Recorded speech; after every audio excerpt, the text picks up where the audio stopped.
Good day mga kaplantitas. Ito, meron tayong na-assemble na fountain gilingan. Ayan yung pinaka-poste nya. Baybayan natin to kung ano ang kalalabasan ito.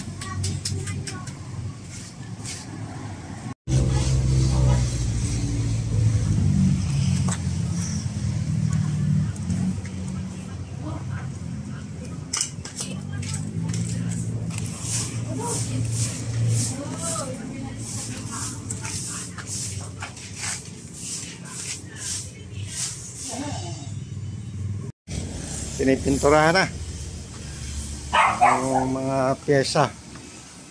Yan, walay-walay yung mga pyesa ng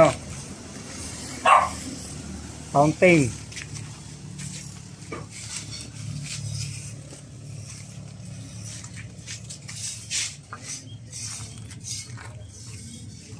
Kailan ba ma-assemble to?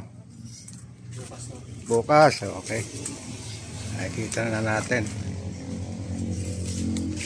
ang katapusan. Ito na yung finished product.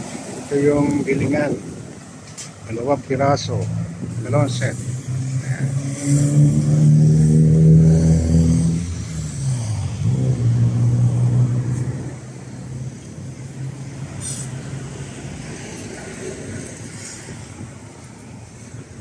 Tutulo dito, babaksak dito, tutulo dito, babaksak dito, tutulo dito. So meron pa ritong lagun. Lagyan dito ng lagun. Alright, thank you sa panonood. Bye bye.